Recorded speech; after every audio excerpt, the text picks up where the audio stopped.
Ego এবং self respect, এই দুইয়ের মধ্যে পার্থক্য কোথায়? এই দুটো কি এক নাকি আলাদা? আমরা অনেকেই এই দুটো জিনিসের মধ্যে আলাদা করতে পারি না। এই দুটো ইগো এবং সেলফ রেসপেক্টকে পার্থক্য কি সেটা আমরা বুঝি না। তো আজ আমি বর্ণিতা তোমাদেরকে এটাই বলবো যে সেলফ রেসপেক্ট এবং ইগো এই দুটোর পার্থক্য তোমরা কিভাবে করবে, কিভাবে বুঝবে যে কোনটা ইগো বা কোনটা সেলফ রেসপেক্ট। তো আজকে আমি তোমাদেরকে ছোট্ট কয়েকটা টিপসের মাধ্যমে এই পার্থক্যটা বুঝিয়ে দেব। তো চলো বেশি কথা না বাড়িয়ে আমরা ডিরেক্টলি পয়েন্টে চলে যাই। তো আমার ফার্স্ট পয়েন্ট, ইগো একটা নেগেটিভ ওয়ার্ড। সেই নেগেটিভ ওয়ার্ডটা কিন্তু তোমার লাইফের প্রত্যেকটা জায়গায় কিন্তু নেগেটিভ একটা ইম্প্যাক্ট ফেলবেই। তোমার কাজের জায়গায় হতে পারে, তোমার পড়াশোনার জায়গায় হতে পারে, তোমার ফ্যামিলিতে হতে পারে, তোমার জীবনে হতে পারে। সমস্ত জায়গায় কিন্তু এই খারাপ ইম্প্যাক্টটা ফেলবেই। নাম্বার 1, ইগো একটা নেগেটিভ ওয়ার্ড। এই নেগেটিভ ওয়ার্ডটা কিন্তু তোমার লাইফে, তোমার কাজের জায়গা, তোমার পড়াশোনার জায়গায় একটা নেগেটিভ ইম্প্যাক্ট ফেলবে। বাট অপরদিকে সেলফ রেসপেক্ট একটা পজিটিভ ওয়ার্ড, যে পজিটিভ ওয়ার্ডটা তোমাকে আত্মসম্মান করে তুলতে সাহায্য করবে। যে পজিটিভ ওয়ার্ডটা কিন্তু তোমাকে মাথা উঁচু করে বাঁচতে শেখাবে। এটাই হলো ইগো এবং সেলফ রেসপেক্টের ফার্স্ট পয়েন্ট, পার্থক্য একটা, যেটা ইগো এবং সেলফ রেসপেক্টকে আলাদা করে এবং আমাদেরকে বুঝতে শেখায় যে এক্স্যাক্টলি তোমার সামনে থাকা মানুষটা ইগোয়েস্টিক নাকি সেলফ রেসপেক্টে ভরা। নাম্বার 2, ইগোয়েস্টিক পার্সনরা না কখনোই অন্যের সাহায্য করতে যায় না। অন্য কোনো মানুষ যদি কোনো সমস্যায় পড়ে বা কোনো ঝগড়া বিবাদ হয়, তাদের মাঝখানে তারা কোনো দিনই যায় না, কারণ তারা শুধুমাত্র নিজেরটুকুই বোঝে। তারা নিজের বাইরে গিয়ে অন্য কিচ্ছু বোঝে না।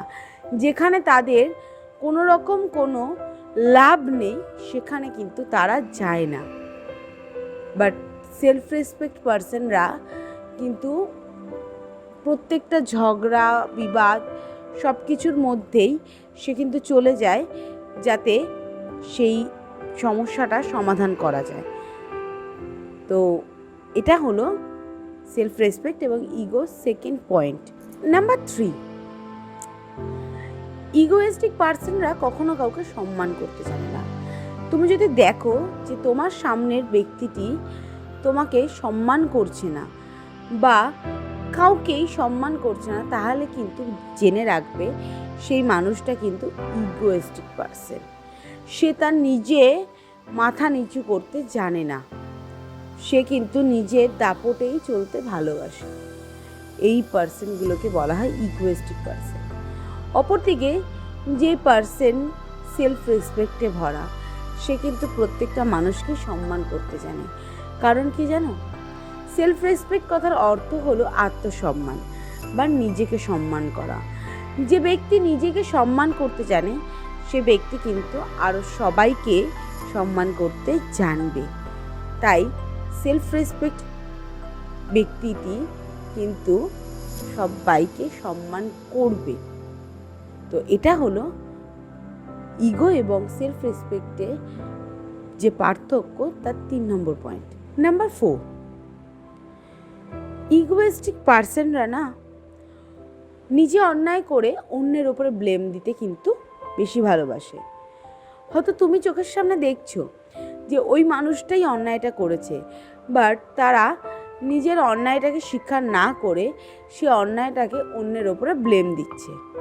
এটা কিন্তু ইগোয়েস্টিক পার্সনের সব থেকে অন্যতম একটা উদাহরণ। অপরদিকে সেলফ রেসপেক্টপূর্ণ মানুষটি কিন্তু কোনো দিনই তার নিজের ভালো বা খারাপ কোনো কিছুতেই কিন্তু সে কাউকে ব্লেম করে না। সে তার নিজের অন্যায়ের ভাগীদারি নিজেই হয় এবং সে যদি কোনো ভুল করে তার স্বীকারও কিন্তু সে নিজেই করে। অন্যের ওপরে ব্লেম দিয়ে সে কোনোদিনই চলে না। এই 4টে পয়েন্ট কিন্তু বলে দেবে যে তোমার সামনের ব্যক্তিটি ইগোয়েস্টিক নাকি তার ভেতরে সেলফ রেসপেক্টে ভরা। যদি ইগোয়েস্টিক হয় তাহলে চেষ্টা করো সেই ইগোটাকে যতটা সম্ভব কন্ট্রোল করা, আর যদি সেলফ রেসপেক্টপূর্ণ হয় তবে কিন্তু চেষ্টা করো সেলফ রেসপেক্টটা যাতে আরও বাড়ানো যায়। তো আমার এই ভিডিওটা যদি ভালো লেগে থাকে প্লিজ লাইক করে দিও এবং কমেন্ট করে জানিও ভিডিওটা কেমন লাগলো।